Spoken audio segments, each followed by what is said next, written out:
Hello everyone. तो चलिए एक बार फिर से आप सभी का स्वागत है मेरे YouTube channel G physics with Arohit में। और आज का ये जो लेक्चर है हमारा क्लास 10th का चैप्टर 11 का 6 नंबर का लेक्चर होने वाले हैं। और आज के इस लेक्चर के माध्यम से हम लोग करने वाले हैं चैप्टर 11 का एनसीईआरटी प्रॉब्लम। क्या करने वाले हैं? NCERT problem.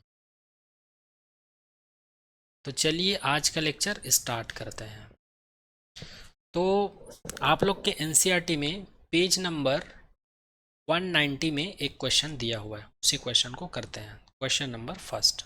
तो क्वेश्चन क्या बोलते हैं इसको पहले समझ लेते हैं। What is meant by power of accommodation of the eye. जो ह्यूमन आई होता है, मानव नेत्र होता है, उसमें पावर रिकमेंडेशंस क्या होता है, ये आपके क्वेश्चन में पूछा है। तो हम लोग थ्योरी लेक्चर के माध्यम से देख चुके हैं कि पावर ऑफ रिकमेंडेशंस क्या होता है। फिर भी एक बार और मैं आप लोग को बता देता हूँ। यहाँ पर पे केवल आप लोग को पावर रिकमेंडेशंस का डेफिनेशन लिखना है।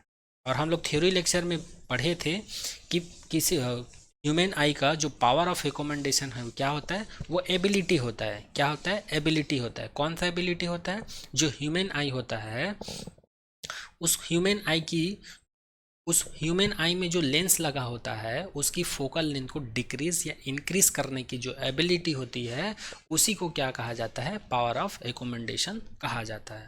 तो यही चीज़ आपको लिखना है। अब फोकल लेंथ इंक्रीज और डिक्रीज कैसे होती है उसका प्रोसीजर भी हम लोग देख चुके हैं। तो चलिए एक बार इस आंसर को पूरी तरह से रीड कर लेते हैं। अभी मैं जो बताऊं वही चीज़ इसमें लिखा होगा। When the ciliary muscles are relaxed, the eye lens become thin, the focal length increase। जो हमारे आंखों में सिलियरी मसल्स पाया जाता है, ये रिलैक्स हो जाता है, मतलब वर्क नहीं करता या स्ट्रेस जनरेट नहीं करता अपने आप के ऊपर, ये एकदम रिलैक्स रहता है। तो उस सिचुएशंस में हमारे आई में जो लेंस पाया जाता है वो कैसा रहता है? वो थिन रहता है। थिन मतलब पतला हो जाता है। और जब हमारे आंखों का जो लेंस है पतला हो जाता है, उस सिचुएशंस में उसका फोकल लेंथ क्या हो जाता है? इंक्रीज हो जाता है। फोकल लेंथ क्या हो जाता है? इंक्रीज हो जाता है। And the distance object are clearly visible to the eye. और हमारी आंखें जो हैं दूर की वस्तु को क्लियरली देख पाता है। दूर की वस्तु को क्लियरली देख पाता है। To see the near by object clearly, the ciliary muscles contract making the eye lens thicker. और पास की वस्तु को देखने के लिए सिलियरी मसल्स क्या हो जाते हैं? संकुचित हो जाते हैं या कॉन्ट्रैक्ट हो जाते हैं, जिससे कि हमारे आई का जो लेंस है वो क्या हो जाता है? थिक हो जाता है या मोटा हो जाता है। और जब हमारे आंखों का लेंस मोटा हो जाता है तो उसका फोकल लेंथ क्या हो जाता है? फोकल लेंथ डिक्रीज हो जाता है। फोकल लेंथ क्या हो जाता है? डिक्रीज हो जाता है। जिस वजह से हम लोग पास के ऑब्जेक्ट को अपनी आंखों से देख पाते हैं। Become visible to the eyes. I hope ये सारा पॉइंट आपको समझ में आया होगा। Hence the human eye lens is able to adjust its focal length. और इस प्रकार जो मानव नेत्र है वो अपने लेंस को या लेंस की फोकल लेंथ को एडजस्ट करने के लिए कैपेबल हो जाता है। To view both distance and near by object. किसके लिए? उस ऑब्जेक्ट को देखने के लिए जो चाहे दूर पर हो चाहे पास में हो, दोनों टाइप के जो ऑब्जेक्ट को देखने के लिए क्या हो जाता है? कैपेबल हो जाता है। जिससे कि और ये कैपेबल क्यों हो पाते हैं? क्योंकि ऑब्जेक्ट का जो इमेज है कहाँ पर बनने लगता है? रेटिना पर बनने लगता है। और इसी एबिलिटी को, this ability is called power of accommodation of the eye. और इसी एबिलिटी को क्या कहा जाता है? पावर ऑफ एकोमेंडेशन कहा जाता है। तो ये रहा आपका आंसर। तो शॉर्ट में आप लोग लिख सकते हैं पावर ऑफ एकोमोडेशंस क्या है? एबिलिटी है ह्यूमन आई की फोकल लेंथ को एडजस्ट करने की या फिर फोकल लेंथ को इंक्रीज या डिक्रीज करने की। किस लिए? दूर के ऑब्जेक्ट को और पास के ऑब्जेक्ट को देखने के लिए। तो इस प्रकार ये आंसर कंप्लीट होता है। आई होप ये क्वेश्चन आप सभी को समझ में आया होगा। चलिए नेक्स्ट क्वेश्चन की तरफ बढ़ते हैं। आगे देखेंगे आप लोग के एनसीईआरटी में पेज नंबर 190 में दिया हुआ है क्वेश्चन नंबर। कौन सा? Question number 2। तो सबसे पहले क्वेश्चन नंबर 2 बोलता क्या है वो समझ ले। A person with a myopic eye can not see object beyond 1.2 metre distinctly. एक पर्सन है और उसको मायोपिक है, मतलब उसका आई जो है मायोपिया से ग्रसित है। और वो जो है 1.2 पॉइंट पर 1.2 मीटर पर एक ऑब्जेक्ट रखा हुआ है, उस ऑब्जेक्ट को वो क्लियरली नहीं देख सकता है, वो क्लियरली नहीं देख सकता है। What should be type of corrective lens used to restore proper vision? तब उसके दृष्टि दोष को दूर करने के लिए या करेक्ट करने के लिए हम लोग को कौन सा लेंस यूज करना चाहिए, ये आपका क्वेश्चन है। एक बार और रिपीट कर देता हूँ। एक पर्सन है, एक आदमी है जिसको मायोपिया है, मतलब उसका आई जो है मायोपिया से ग्रसित है, और उनके आई के सामने 1.2 मीटर पर एक ऑब्जेक्ट रखा हुआ है और वो उसको डिस्टिंक्टली नहीं देख पाता या क्लियरली नहीं देख पाता। तब यहाँ पर हमको ये बताना है कि उसके इस डिफेक्ट को ठीक करने के लिए, करेक्ट करने के लिए कौन सा लेंस लगाना पड़ेगा। तो चलिए आइए देखते हैं इसका आंसर क्या होगा। Answer, the person is able to see near by object clearly but he is unable to see object beyond 1.2 metre. जो जिस पर्सन की बात हो रही है, ये पर्सन जो है एबल है। किस लिए एबल है? जो पास की ऑब्जेक्ट है या पास में रखी हुई कोई वस्तु है उसको क्लियरली देखने के लिए, परंतु 1.2 मीटर पर कोई ऑब्जेक्ट, इस डिस्टेंस पर कोई ऑब्जेक्ट रखा हुआ है उसको देखने के लिए कैपेबल नहीं है या एबल नहीं है। This happens because the image of an object beyond 1.2 metre is formed in front of retina। तो इसका रीज़न क्या है? ऐसा इसलिए हो रहा है क्योंकि 1.2 मीटर पर जो ऑब्जेक्ट रखा है उसका इमेज उस आदमी के आई में कहाँ पर बन रहा है? तो वो बन रहा है रेटिना के सामने। कहाँ पर बन रहा है? रेटिना के सामने। और हम लोग को पता है, थ्योरी लेक्चर में कर चुके हैं, नॉर्मल आई जो होता है, नॉर्मल ह्यूमन आई जो होता है, किसी भी ऑब्जेक्ट का फोटो या इमेज कहाँ पर बनता है? रेटिना पर बनता है। लेकिन यहाँ पर कहाँ पर बन रहा है? फ्रंट ऑफ रेटिना पर। तो जाहिर सी बात है वो उसको क्लियरली देख नहीं पाएगा। And not in retina, retina पर नहीं बन रहा है, जैसे कि इस फिगर में दिखाया गया है। कंसिडर कर लेते हैं, यहाँ पर एक ऑब्जेक्ट है, इसको हम लोग नियर पॉइंट कंसिडर कर सकते हैं या नियर ऑब्जेक्ट कंसिडर कर सकते हैं। और कंसिडर कर लेते हैं कि यहाँ पर एक ऑब्जेक्ट रखा हुआ है, इसको हम लोग डिस्टेंट ऑब्जेक्ट कंसिडर कर सकते हैं। तो यहाँ पर जो ऑब्जेक्ट है, ये इसको क्लियरली देख पा रहा है। क्लियरली इसलिए देख पा रहा है क्योंकि इस ऑब्जेक्ट का इमेज यहाँ पर बन रहा है। ये जो इमेज देख पा रहे हैं ना, पेन का कलर एक बार चेंज कर देता हूँ मैं।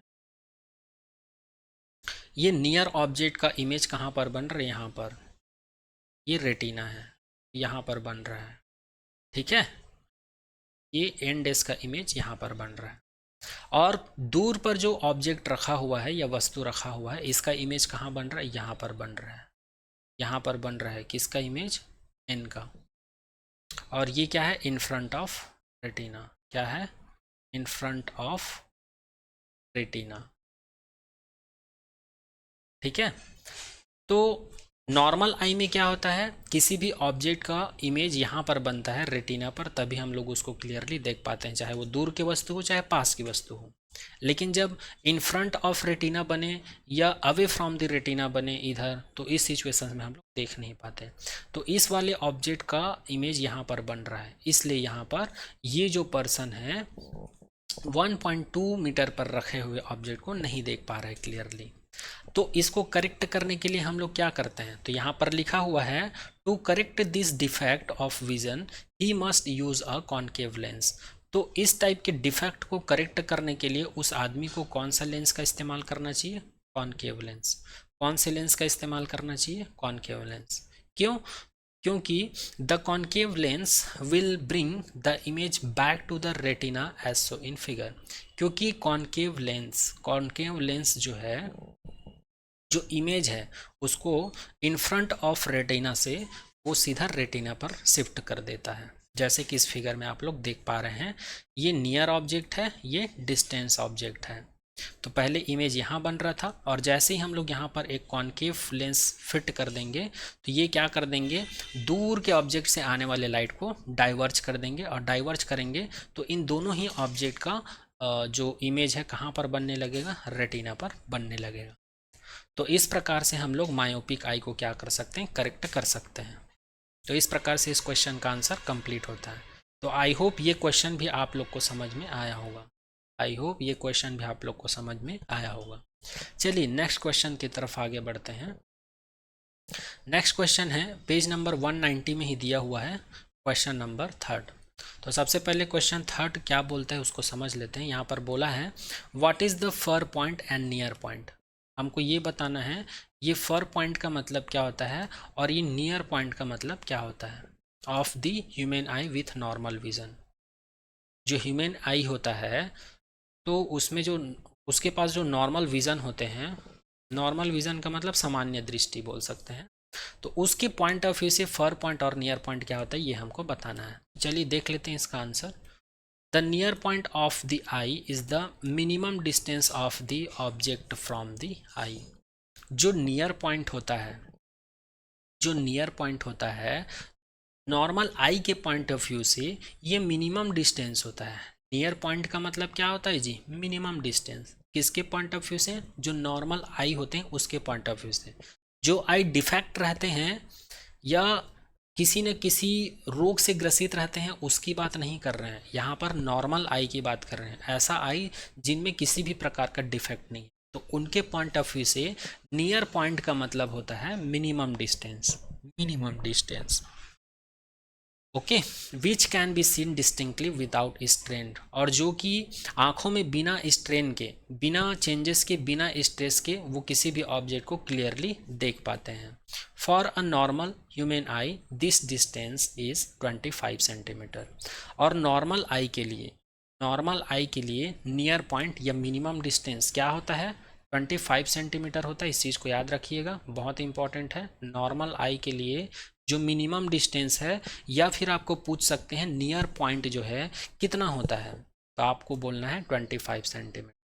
क्वेश्चन कैसे पूछा जाता है, नॉर्मल आई के लिए जो नियर पॉइंट है, नियर पॉइंट बोल सकते हैं, या इसी को आप लोग को बोल देंगे मिनिमम डिस्टेंस जो होता है, मिनिमम डिस्टेंस जो होता है कितना होता है, तो याद रखिएगा 25 सेंटीमीटर। चलिए सेकंड बात करते हैं फर पॉइंट की, सेकंड बात करते हैं फर पॉइंट की। तो यहाँ पर लिखा हुआ है the far point of the eye is the maximum distance. ये क्या होता है, मैक्सिमम डिस्टेंस होता है to which the eye can see the object clearly, जिसकी वजह से हम लोग दूर के ऑब्जेक्ट को क्लियरली देख पाते हैं। The far point of the normal human eye is infinity, और इसका जो डिस्टेंस का जो वैल्यू है वो कितना होता है, इनफाइनाइट होता है। तो याद रखिएगा फर पॉइंट के बाद हम लोग क्या देख रहे हैं, सॉरी, फर पॉइंट क्या होता है, फर पॉइंट या इसी को हम लोग बोल सकते हैं मैक्सिमम डिस्टेंस। क्या बोल सकते हैं, मैक्सिमम डिस्टेंस। और नॉर्मल आई के लिए ये डिस्टेंस को क्या कंसिडर किया जाता है, इनफाइनाइट कंसिडर किया जाता है। इसको क्या बोलते हैं, इनफाइनाइट कंसिडर किया जाता है। तो यहाँ पर ये क्वेश्चन का आंसर कंप्लीट होता है। तो फर पॉइंट का मतलब क्या होता है ये समझ लिए, नियर पॉइंट का मतलब क्या होता है ये समझ लिए। नियर पॉइंट का मतलब मिनिमम डिस्टेंस होता है, फर पॉइंट का मतलब मैक्सिमम डिस्टेंस। नियर पॉइंट का वैल्यू क्या होता है नॉर्मल आई के लिए 25 सेंटीमीटर, फर पॉइंट का वैल्यू क्या होता है नॉर्मल आई के लिए, इनफाइनाइट होता है। तो ये दोनों चीज़ याद रखना है, 25 सेंटीमीटर और इनफाइनाइट, ये इंपॉर्टेंट है। ओके, तो आई होप ये क्वेश्चन भी आप लोग को समझ में आया होगा। नेक्स्ट क्वेश्चन की बात करते हैं, क्वेश्चन नंबर 4। यहाँ पर लिखा हुआ है a student has difficulty reading the black board while sitting in the last row. कोई स्टूडेंट है, कोई एक स्टूडेंट है जिसको डिफ़िकल्ट होता है जो ब्लैक बोर्ड में लिखा हुआ है उसको रीड करने में, जबकि while sitting in the last row, जबकि वो कहाँ पर बैठा हुआ है, लास्ट रो में बैठा हुआ है। What could be the defect the child is suffering from. तब हमको ये बताना है कि वो जो बच्चा है वो कौन से डिफेक्ट से ग्रसित है, ठीक है, या किस दौर से गुजर रहा है वो, ह्यूमन आई में उसका क्या डिफेक्ट है ये हमको बताना है। How can it be correct, और इस डिफेक्ट को करेक्ट करने के लिए हम लोग क्या कर सकते हैं। सीधी सीधी बात है, यहाँ पर हमको ये पूछा जा रहा है उसके जो आई में ये जो डिफेक्ट है इसको दूर करने के लिए हम लोग क्या कर सकते हैं या कौन से लेंस का इस्तेमाल कर सकते हैं, ये हमको पूछा जा रहा है। तो चलिए इसका आंसर देख लेते हैं। तो आंसर यहाँ पर लिखा हुआ है a student has difficulty in reading the black board while sitting in the last row it so that he is unable to see distance object clearly. कोई भी स्टूडेंट है, अगर वो ब्लैक बोर्ड पर लिखा हुआ है उसको पढ़ नहीं पा रहा है या पढ़ने में उसको डिफ़िकल्टीज हो रही है, जबकि वो लास्ट रो पर बैठा है, तो ये हमें ये दिखाता है कि वो जो बच्चा है वो डिस्टेंट ऑब्जेक्ट को नहीं देख पाता या नहीं देख सकता, या डिस्टेंट ऑब्जेक्ट को देखने के लिए वो एबल नहीं है, दूर की वस्तु को देखने के लिए एबल नहीं है। तो इसका हम मतलब हम लोग बोल सकते हैं वो मायोपिया से ग्रसित है। He is suffering from myopia. वो किससे ग्रसित है? मायोपिया। और मायोपिया एक प्रकार का क्या है? आई विजन है या आई डिफेक्ट है। हम लोग 3 टाइप के आई डिफेक्ट पढ़े थे, जिसमें से फर्स्ट था मायोपिया, सेकंड था हाइपरमेट्रोपिया और थर्ड था प्रेसबायोपिया। यहाँ पर जो बच्चा है ये कौन से डिफेक्ट से ग्रसित है? मायोपिया से। और मायोपिया क्या होता है? जो पास की वस्तु को क्लियरली देख पाता है, दूर की वस्तु को क्लियरली नहीं देख पाता, उसको हम लोग मायोपिक आई बोलते हैं। और इसको ठीक करने के लिए कौन से लेंस का इस्तेमाल करते हैं? तो फर्स्ट क्वेश्चन में ही हम लोग देखे थे, सॉरी सेकेंड क्वेश्चन में हम लोग देखे थे, इसको ठीक करने के लिए कॉनकेव लेंस का यूज़ करते हैं। किसका यूज़ करते हैं? कॉनकेव लेंस का। तो इसी को यहाँ पर लिखा हुआ है, this defect can be corrected by using concave lens. I hope ये क्वेश्चन भी आप लोग को समझ में आया होगा। फिर भी अगर कुछ डाउट रहता है तो आप लोग कमेंट कर सकते हैं। चलिए नेक्स्ट क्वेश्चन की तरफ बढ़ते हैं। अब यहाँ पर आप लोग के पेज नंबर 190 में जो क्वेश्चन दिया हुआ था वो क्वेश्चन यहाँ पर कंप्लीट होता है। इसके बाद इस चैप्टर का जो एक्सरसाइज क्वेश्चन है उसको करेंगे। तो चलिए स्टार्ट करते हैं। अब एक्सरसाइज का क्वेश्चन स्टार्ट हो रहा है आपके क्लास 10 के चैप्टर 11 में जो एक्सरसाइज क्वेश्चन दिया हुआ है। तो चलिए इसके ऊपर भी एक नज़र डाल लेते हैं।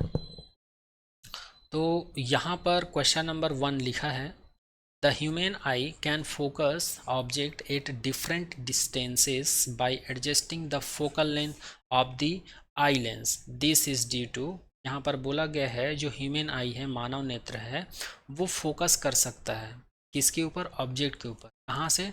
डिफरेंट डिस्टेंस से। ओके, बाय एडजस्टिंग किसके द्वारा? अब अपनी आई के फोकल लेंथ को एडजस्ट करके। तो ये क्यों हो रहा है, इसका कारण क्या है? तो फर्स्ट ऑप्शन है प्रेसबायोपिया, सेकंड है accommodation, near sightedness and fair sightedness. तो इसका आंसर होगा ऑप्शन बी। ऑप्शन बी इसका क्या होगा? करेक्ट आंसर होगा। क्यों?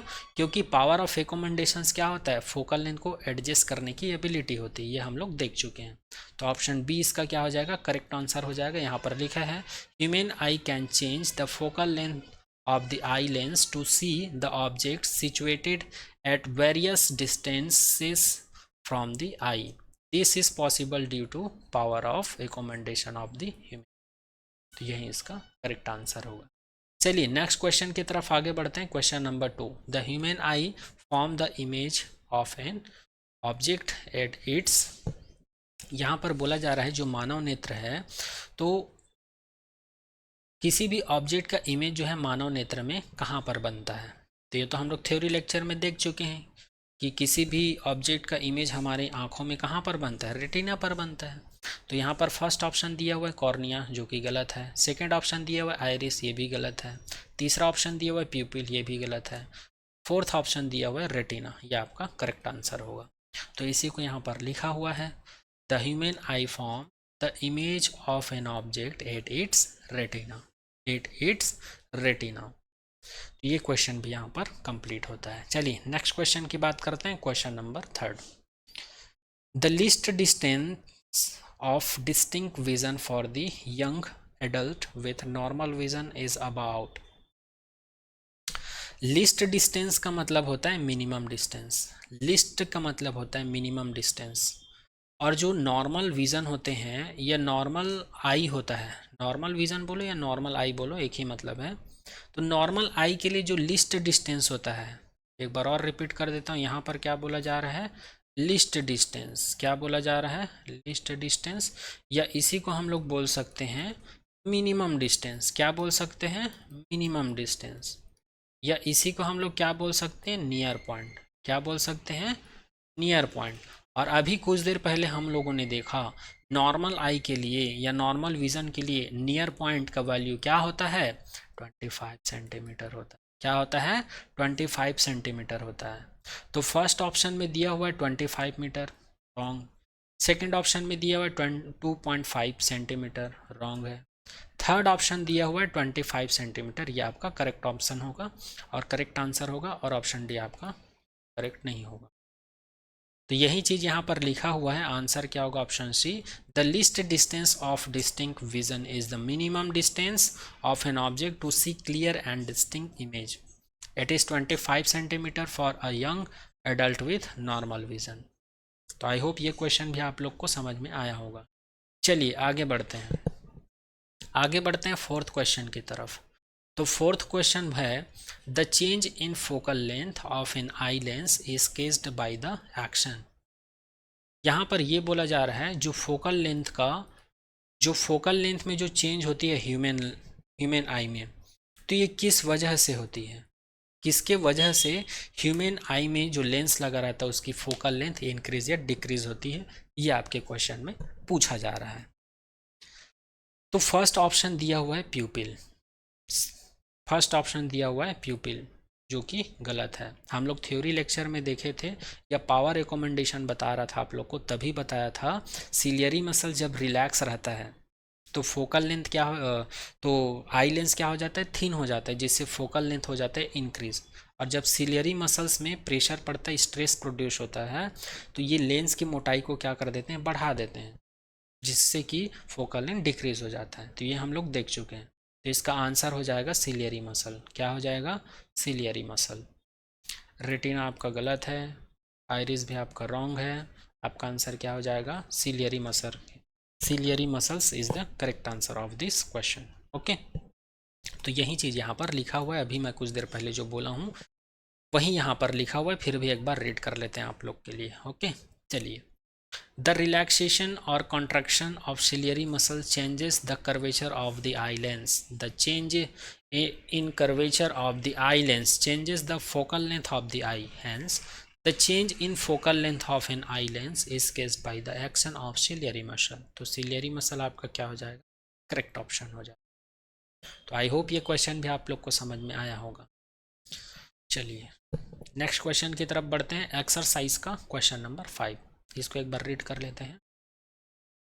A person needs a lens of power -5.5 dioptre, -5.5 dioptre for correcting his distant vision.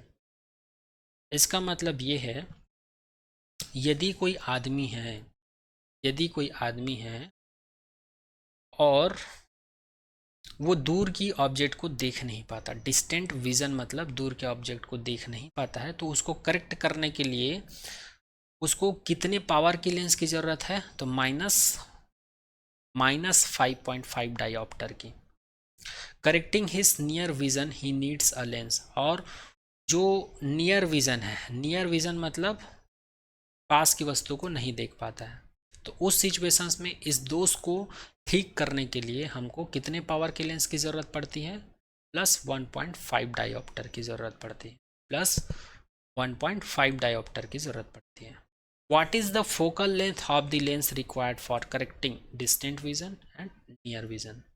तब हमको ये बताना है, यदि डिस्टेंट विजन्स को ठीक करने के लिए हमको इतने पावर का लेंस की ज़रूरत पड़ रहा है, तो इस सिचुएशंस में इस लेंस का फोकल लेंथ क्या होगा, ये हमको बताना है।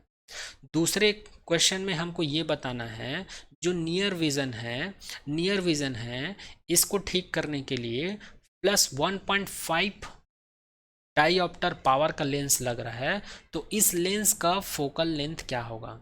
That means here we have to calculate the focal length for the distant vision and we have to also calculate the focal length for the near vision. That means here we have to calculate the value of fn. Okay, तो ये दोनों चीज़ हमको calculate करना है। तो I hope आप लोग को क्वेश्चन में क्या बोल रहा है ये समझ में आ गया होगा। तो आप लोग को मैं बता चुका हूँ, जब भी फिजिक्स में न्यूमेरिकल सॉल्व करते हैं तो सबसे पहले हमको ये समझना होता है कि क्वेश्चन में क्या दिया हुआ है और हमको क्या कैलकुलेट करना है। तो सबसे पहले जो दिया हुआ है उसी को कैलकुलेट कर लेते हैं या लिख लेते हैं। तो हमको दिया हुआ है पावर दिया हुआ है -5.5, किसके लिए दिया हुआ है, डिस्टेंट विजन के लिए, और हमको क्या निकालना है, फोकल लेंथ निकालना। दूसरी चीज़ हमको दी हुई है, फिर से पावर दिया हुआ है +1.5, किसके लिए? नियर विजन के लिए। निकालना क्या है? फोकल लेंथ निकालना है। तो सबसे पहले हम लोग फोकल लेंथ कैलकुलेट करते हैं डिस्टेंट विजन के लिए। तो हम लोग को फॉर्मूला पता है, पावर का फॉर्मूला पता है, power is equals to 1/f होता है। तो हम लोग f को इधर ट्रांसफ़र कर देंगे, p को इधर ट्रांसफ़र कर देंगे, तो f is equals to 1/p हो जाएगा। और डिस्टेंट ऑब्जेक्ट के लिए पावर क्या दिया हुआ? -5.5। तो यहाँ पर p की जगह पर क्या रख देंगे? 1/-5.5। और जब हम लोग इसको सॉल्व करते हैं तो हमको f का वैल्यू मिल जाता है, f is equals to 0.181 metre. तो यही आपका क्या हो जाएगा? आंसर हो जाएगा। किसके लिए? डिस्टेंट ऑब्जेक्ट के लिए। इसी प्रकार हम लोग सेकेंड क्वेश्चन को भी सॉल्व कर सकते हैं, focal length for near vision. तो फिर से हम लोग को पता है पावर का डेफिनेशन होता है p is equals to 1/f। तो यहाँ से फिर f को इधर ट्रांसफ़र कर देंगे, p को इधर ट्रांसफ़र कर देंगे, तो f इज इक्वल्स टू 1/, यहाँ पर p का वैल्यू सब्स्टिट्यूट कर देते हैं। पावर हमको दिया हुआ है नियर विजन के लिए 1.5, यहाँ पर 1.5 सब्स्टिट्यूट कर देंगे, और जब इसको सॉल्व करेंगे हम लोग, हमको मिल जाता है focal length is equals to +0.667 metre. तो यही इसका क्या होगा? आंसर होगा। तो आई होप ये क्वेश्चन भी आप लोग को समझ में आया होगा। अगर फिर भी आप लोगों को तनिक भी कुछ भी डाउट रह जाता है तो आप लोग कमेंट सेक्शन में कमेंट कर दीजिएगा, मैं रिप्लाई ज़रूर करूँ।